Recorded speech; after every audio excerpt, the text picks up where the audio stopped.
Hello friends, welcome to my channel গল্প পাঠ by শ্যাম। ভিন্ন ভিন্ন স্বাদের গল্প পাঠ শোনার জন্য অবশ্যই চ্যানেলটিকে সাবস্ক্রাইব করবে। আর গল্প পাঠ যদি ভালো লেগে থাকে তাহলে অবশ্যই লাইক এবং শেয়ার করবে। চলো আর বেশি কথা না বলে আজকের গল্প পাঠ শুরু করা যাক। আজ আমি যে গল্পটি পাঠ করতে চলেছি সেটি প্রেমেন্দ্র মিত্রের লেখা কলকাতার গলিতে। চলো শুরু করা যাক। বিশ্বনাথ পাড়াগাঁয়ের ছেলে। ঘুটঘুটে অন্ধকারে দুপুর রাত্রে বাঁশবনের ভেতর দিয়ে সে ৩ ক্রোশ অনায়াসে বেরিয়ে আসতে পারে। অমাবস্যায় গ্রামের সীমানার শ্মশান থেকে মরা পোড়ানো কাঠ সে কতবার বাজি ধরে নিয়ে এসেছে। কিন্তু ভয় তার শুধু কলকাতা শহরকে, যেখানে দুপা এগোতে হলে মানুষের গায়ে ধাক্কা লাগে। ইলেকট্রিক আর গ্যাস লাইটের কল্যাণে যেখানে দিন কি রাত চেনবার জো নেই বললেই হয়, সেখানেই একবার সে যা বিপদে পড়েছিল। বিশ্বনাথ বলে, না, কলকাতা শহরে সন্ধ্যার পর বেরোনো নিরাপদ নয়। আমরা হেসে উঠলে বলে, না হে না, চৌরঙ্গি সেন্ট্রাল এভিনিউয়ের কথা আমি বলছি না। কলকাতাটা আগাগোড়া চৌরঙ্গি নয়। শোনো তাহলে। সেবার গায়ের লাইব্রেরির জন্য বই কিনতে কলকাতা গিয়েছিলাম। ভেবেছিলাম একদিন থেকেই বইপত্র সব কিনে রাত্রের ট্রেনে বাড়ি চলে আসব। কিন্তু কলকাতায় গেলে নতুন বায়োস্কোপ থিয়েটার না দেখে কেমন করে ফেরা যায়। প্রথম দিনটা তাতেই কেটে গেল। দ্বিতীয় দিনে কলেজ স্ট্রিটে গিয়ে বই টই সব কিনে ফেললাম। সঙ্গে বিছানাপত্র বা তরঙ্গের বাক্সের ঝঞ্ঝাট ছিল না, শুধু একটি সুটকেস। তাতে বইগুলো ভরে একেবারে সোজা শিয়ালদা স্টেশনে গিয়ে উঠলেই হতো। কিন্তু হঠাৎ কি খেয়াল হলো, একবার অবিনাশের সঙ্গে দেখা করে যাই। অবিনাশ আমাদের গ্রামের ছেলে। স্কুলে আমরা একসঙ্গেই পড়াশুনো করেছি, কলেজেও কয়েক বছর আমরা একসঙ্গে পড়েছিলাম। অবিনাশ বেশি দিন অবশ্য কলেজে থাকেনি। অত্যন্ত খেয়ালি ছেলে। কোনো কাজে বেশি দিন লেগে থাকবার মতন ধৈর্য তার ছিল না। ছেলেবেলা থেকেই কেমন যেন তার উড়ু উড়ু ভাব। বাড়ি থেকে যে কতবার সে ছেলেবেলায় পালিয়ে গেছে তার ঠিক ঠিকানা নেই। বড় হয়েও তার সে স্বভাব কাটেনি। কথা নেই বার্তা নেই, হঠাৎ একদিন হয়তো আমরা শুনলাম অবিনাশ হেঁটে সেতুবন্ধ যাবার জন্য বেরিয়ে পড়েছে। তারপর হয়তো ২ মাস তার দেখা নেই। আমরা কোনো রকমে প্রক্সি দিয়ে হয়তো সেবার তার কলেজের খাতায় কামাইয়ের সংখ্যা কমিয়ে রাখলাম। কিন্তু এমন করে কতদিন রাখা যায়? বছরের শেষে এক্সামিনেশনের সময় দেখা গেল যে অবিনাশ আমাদের প্রক্সি দেওয়া সত্ত্বেও কলেজে এত কম দিন এসেছে যে তার পরীক্ষা দেওয়ার অনুমতি পাওয়া অসম্ভব। আমরা দুঃখিত হলাম। ছেলেটা এত আমোদে মিশুকে ছিল যে আমরা সবাই তাকে ভালোবাসতাম। কিন্তু অবিনাশের যেন ফুর্তিই হলো। বললে, তবে আর কি ভাই, বর্মাটা একবার ঘুরে আসি। তারপর অবিনাশের আর দেখা নেই। আমাদের চেয়ে তার ধাতই ছিল আলাদা। পৃথিবীটা যে মস্ত বড়, এই আনন্দেই তার মন ভরপুর হয়ে থাকত। পৃথিবীর এই বিশালতাকে দেশে দেশে নতুন পথে ঘুরে ঘুরে উপভোগ করে তার আশ মিটতে চায় না। যেসব দেশ সে এখনও দেখেনি তার আকর্ষণের কথা সে মাঝে মাঝে এমন তন্ময় হয়ে বলতো যে আমাদেরও কখনো কখনো মোহ ধরে যেত। কেমন যেন মনে হতো এই ছোট্ট শহরের ছোট্ট জানা কটি রাস্তায় দুবেলা যাওয়া আসার জীবনের কোনো সার্থকতা নেই। পথ যেখানে অফুরন্ত, আকাশের যেখানে কুলকিনারা নেই, এমন জায়গায় বড় করে বুক ভরে নিঃশ্বাস নিতে না পারলে যেন বাঁচাই বৃথা। কিন্তু আমাদের এই ক্ষণিক মোহ অবশেষে খানিক বাদেই কেটে যেত। কিন্তু অবিনাশের এই মোহই ছিল সব। মাস তিনেক আগে আমার গ্রামের ঠিকানায় এই অবিনাশের একটা চিঠি পেয়েছিলাম, বহুদিন বাদে। একটা গলির ঠিকানা দিয়ে লিখেছিল যে অনেক জায়গা ঘুরে ফিরে সে কলকাতায় এই ঠিকানায় আপাতত আছে। আমি এসে তার সঙ্গে যেন দেখা করি। এতদিন বাদে তাকে সেই ঠিকানায় পাওয়া হয়তো যাবে না জেনেও একবার যেতে ইচ্ছে হলো। বাড়ির নম্বরটা ভুলে গিয়েছিলাম, কিন্তু গলিটা মনে ছিল। ভাবলাম কলেজ স্ট্রিট থেকে বেশি দূর হবে না, ট্রেনেরও এখনও দেরি আছে, একবার দেখা করেই যাই, যদি তাকে পাওয়া যায়। একটু খোঁজাখুঁজির পর একটা গলি রাস্তায় ঢুকে একজনাকে জিজ্ঞাসা করে জানলাম আর একটু গেলেই অবিনাশ যে গলিতে থাকে তা পাওয়া যাবে। রাত তখন বেশি নয়, বড়জোর ৮টা হবে। কিন্তু গলি দিয়ে খানিক দূর হেঁটেই একটু আশ্চর্য হয়ে গেলাম।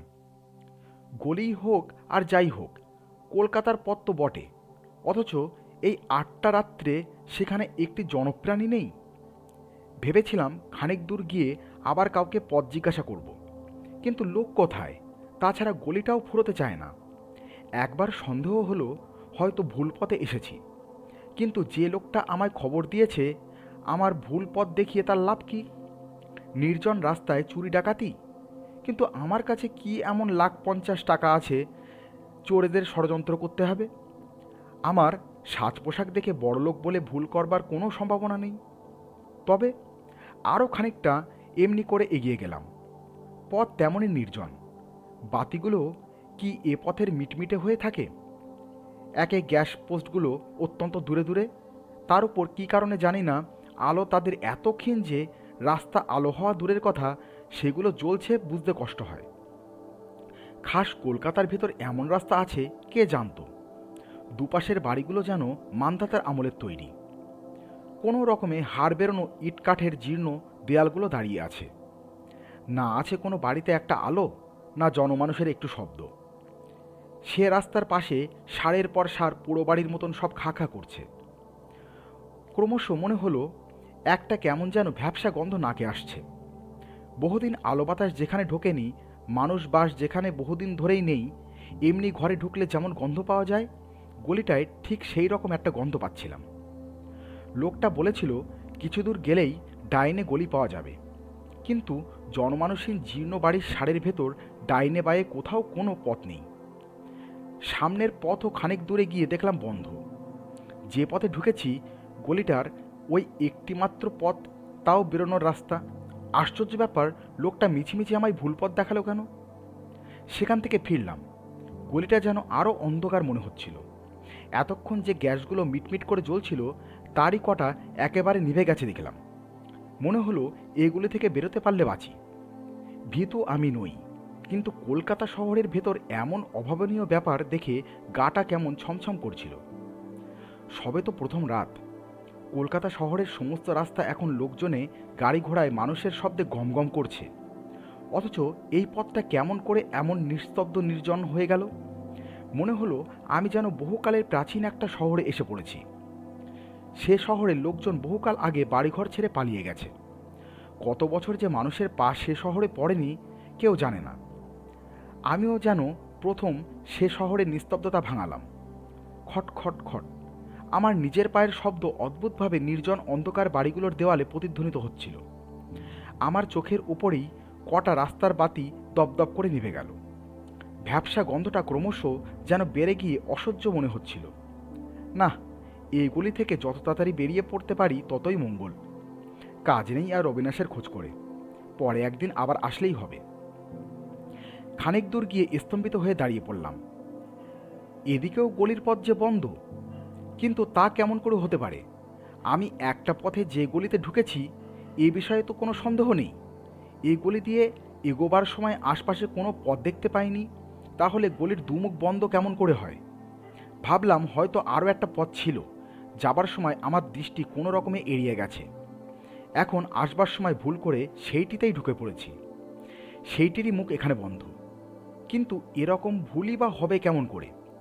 আমি অন্যমনস্ক হয়ে তো ছিলাম না, আগাগোড়াই তো সজাগ হয়ে চলেছি।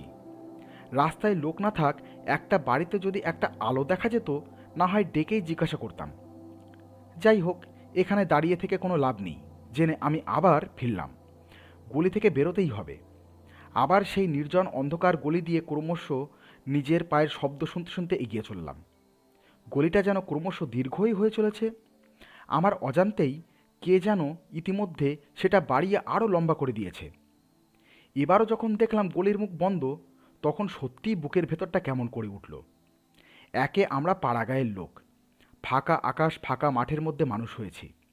শহরে এলে অমনিই আমাদের হাঁপ ধরে। তার উপর এই ভ্যাপসা গন্ধ ভরা অন্ধকার গলি, চারদিক থেকে সে যেন আমাকে জেলখানার মতন বন্দি করে ফেলবার ষড়যন্ত্র করছে।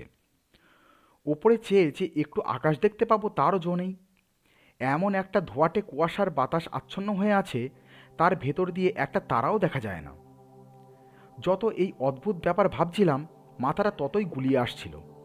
কি করব কিছুই ভেবে পাচ্ছিলাম না। ফুটকেসটা বইয়ের ভারে বেশ ভারীই ছিল, সেটা বয়ে বেশ ক্লান্তই নিজেকে মনে হচ্ছিল। এমনি করে আরও খানিকক্ষণ ঘুরতে হলে ক্লান্তিতেই তো বসে পড়তে হবে। হঠাৎ বুকটা ধড়াস করে উঠল।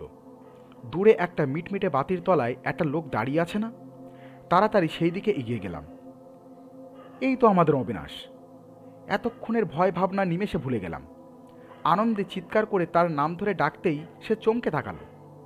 বললাম, কি আশ্চর্য, তোর খোঁজ করতেই এই 1 ঘন্টা এই গলির ভেতর ঘুরে হয়রান হচ্ছি যে। বাবা, কি অদ্ভুত গলিতেই তুই থাকিস, ঢুকে আর বেরোনো যায় না। অবিনাশ একটু হেসে বললে, এসেছিস তাহলে ঠিক। বললাম, এসেছি আর কই, তোর দেখা না পেলে এই গলির ভেতরে তোর বাড়ি কি খুঁজে বার করতে পারতাম? সে কথার কোনো উত্তর না দিয়ে অবিনাশ বললে, আমায় তাহলে তোর মনে আছে ভাই? মনে থাকবে না কেন রে? না ভাই, মনে থাকে না, অথচ মানুষ যেটুকু মনে রাখে তার ভেতরেই আমরা বেঁচে থাকি। আমি হেসে বললাম, ছিলি তো ভূপর্যটক, আবার দার্শনিক হলি কবে? যাক, এখন তোর বাড়ি চল দেখি, তোর সব গল্প শুনতে চাই। অবিনাশ কেমন যেন একটু নিরুৎসাহ হয়ে বললে, আমার বাড়ি? আচ্ছা চল। আমার চিঠি পেয়েছিলি? হ্যাঁ, সে তো 3 মাস আগে। তোর জন্য কতদিন অপেক্ষা করেছিলাম, তারপর আবার বেরিয়ে পড়েছিলাম। আবার? তাহলে ফিরলি কবে? অন্যমনস্কভাবে অবিনাশ বললে, এই আজ। এই আজ? এবারে গেছিলে কোথায়? বলছি চল। সেই নির্জন গলি দিয়েই তখন আমরা এগিয়ে চলেছি, কিন্তু আর তখন আগের কথা কিছুমাত্র মনে ছিল না। অবিনাশ বলতে লাগলো, এবারে ভাই গেছিলাম বহুদূর। খিদিরপুরের ডকে বেড়াতে বেড়াতে একদিন সুন্দর একটি জাহাজ দেখলাম। সুন্দর বলতে নতুন করে মনে করিস না যেন। জাহাজটা অনেক পুরনো, নোনা জল লেগে লেগে তার গায়ের রং চটে গেছে। মাস্তুলগুলো বহুদিনের পুরানো, চিমনিগুলো ধোঁয়ায় কালো হয়ে গেছে। আগাগোড়া জাহাজটা দেখলেই মনে হয় বহুকাল ধরে পৃথিবীর কত সমুদ্রে সে যেন পাড়ি দিয়ে ঝুনো হয়ে গেছে। তা চেহারাতেই কেমন একটা ভবঘুরের রুক্ষ রুক্ষ ভাব, সেইটিই তার সৌন্দর্য। তার উপর শুনলাম যে এখান থেকে মাল নিয়ে যাবে জবদ্বীপে। তখন আর লোভ সামলাতে পারলাম না। জবদ্বীপ নারকেল আর তালগাছের সার তার তীর পর্যন্ত এগিয়ে এসেছে সমুদ্রকে অভ্যর্থনা করতে। বাতাস আর জঙ্গলের মশলা গাছের গন্ধ, তার উপর গভীর বনের মাঝে তার বড়াবুদুর। একেবারে মেতে উঠলাম। যেমন করেই হোক যেতেই হবে জাহাজে। জাহাজের ভাড়া দেওয়ার পয়সা নেই। অনেক কষ্টে জাহাজের হেড খালাসিকে খোঁজ করে তার সঙ্গে ভাব করে তাকে কিছু ঘুষ দিয়ে লুকিয়ে যাওয়ার বন্দোবস্ত করলাম। জাহাজের একধারে বিপদের সময় ব্যবহার করবার জন্য ছোট তেরপল ঢাকা বোট টাঙানো থাকে। ঠিক হলো তারই একটির ভেতর আমি থাকব। কেউ তাহলে টের পাবে না। খালাসি কোনো এক সময়ে লুকিয়ে এসে আমার খাবার দিয়ে যাবে। গভীর রাতে জাহাজে চড়ে সেই বোটের ভেতরে গিয়ে হেড খালাসির নির্দেশ মতন লুকিয়ে রইলাম। ভোর হওয়ার আগে জাহাজ ছেড়ে দিল। তারপর কদিন কি অদ্ভুতভাবেই না কাটিয়েছি। সারাদিন তার ভেতর লুকিয়ে থাকি, তেরপল একটু ফাঁক করে আকাশ দেখি আর জাহাজের শব্দ শুনি। গভীর রাতের যখন সব নির্জন হয়ে যায়, জাহাজের খোলে কজন ইঞ্জিনিয়ার আর ফায়ারম্যান, আর উপরে হাল ঘোরাবার হুইলে একজন নাবিক ছাড়া আর কেউ থাকে না, তখন একবার করে বেরিয়ে নির্জন ডেকের একটি কোণে রেলিংয়ে ধরে দাঁড়াই। এমনি করে কদিন বাদে জাভায় এসে পৌঁছালাম। আগে ঠিক ছিল সবাই নেমে গেলে কোনো এক সময় হেড খালাসি আমার নামার ব্যবস্থা করে দেবে, কিন্তু বন্দরে জাহাজ ভেরাবার আগের রাত্রে সে এসে আমায় জানিয়ে গেল যে তা হবার উপায় নেই। এখানে মাল নামানো হলেই জাহাজটাকে শটান ড্রাই ডকে রং করবার জন্য পাঠানো হবে, ঠিক আছে, সুতরাং সেভাবে নামা যাবে না। তাহলে উপায়? খালাসি বলল, উপায় আছে। সবাই যখন জাহাজ ভেরাবার সময়ে সেই কাজে ব্যস্ত থাকবে, তখন যদি আমি জাহাজ থেকে জলে পড়ে একটুখানি সাঁতরে যেতে পারি তাহলেই হয়। তাতেই রাজি হলাম। জাহাজ জেটিতে লাগবার আয়োজন চলছে। এমন সময় সন্তর্পণে আমি বোটের ঢাকনি সরিয়ে নেমে পড়লাম। পুঁটলিটা আমার পিঠে বাঁধাই ছিল। রেলিংয়ের ধারে গিয়ে জেটির উল্টো দিকে ঝাঁপ দিতে আর কতক্ষণ, কেউ দেখতে পেল না। ঝাঁপ দিয়ে পড়লামও ঠিক, কিন্তু সেই মুহূর্তে জাহাজটা জেটিতে ভেরাবার জন্য পাশে সরতে আরম্ভ করল। জাহাজের বিশাল বিশাল প্যাডেলের ঘায়ে জল তোলপাড় হয়ে উঠল। কি ভীষণ তার টান! প্রাণপণেও তার সে টান ছাড়িয়ে আসতে পারলাম না। সেই ঘূর্ণায়মান ভয়ঙ্কর প্যাডেলে ধাক্কা খেয়ে তলার দিকে তলিয়ে গেলাম। আমি শিউরে উঠে বললাম, তারপর?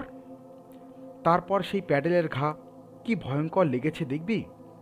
সামনে একটা গ্যাসের বাতি তখন জ্বলছিল। অবিনাশ তার জামা তুলে দেখালো। এ কি, জামার নিচে যে কিছুই নেই, একেবারে ফাঁকা, শূন্য। ভালো করে আবার চেয়ে দেখলাম, দেহ নেই, কিছু নেই। ওধারে গ্যাস পোস্টটা সে জামার তলা দিয়ে স্পষ্ট দেখা যাচ্ছে। উপরের দিকে চাইলাম, সেখানে অবিনাশের মাথা নেই। শূন্য, শূন্য, সব শূন্য। অস্ফুট চিৎকার করে সুটকেস হাতে আমি দৌড়াতে শুরু করলাম। কিন্তু কোথায় যাব? যেদিকে যাই নির্জন গলির মুখ বন্ধ। চিৎকার করে একটা পোড়ো বাড়ির দরজায় ঘা দিলাম। তার ভেতরে জানলাগুলো পর্যন্ত সে আঘাতের প্রতিধ্বনিতে ঝনঝন করে উঠল। কিন্তু কারোর সাড়া নেই। অন্ধকার। গলি মনে হয় আমার চারিধারে সংকীর্ণ হয়ে আসছে। অসহ্য তার ভ্যাপসা গন্ধ। তারপরে আমার আর মনে নেই। যখন জ্ঞান হলো তখন দেখি কে একজন আমায় বলছে, উতরিয়ে বাবু, ইয়ে শিয়ালদাহ স্টেশন হ্যাঁ। শিয়ালদা স্টেশন? অবাক হয়ে দেখি আমি আমার সুটকেস সমেত একটা রিকশায় বসে আছি। সামনে শিয়ালদা স্টেশন। নেমে পড়ে তার ভাড়া চুকিয়ে দিলাম। কিন্তু কখন কেমন করে যে আমি রিকশা উঠেছি কিছুই মনে করতে পারলাম না। হ্যাঁ, তারপর খোঁজ নিয়ে জেনেছি অবিনাশ 2 মাস আগে জাভার বন্দরে অমনি করে মারা গেছিল। শেষ হলো আজকের গল্প পাঠ। যদি ভালো লেগে থাকে অবশ্যই সাবস্ক্রাইব করবে, লাইক এবং শেয়ার করবে। ধন্যবাদ।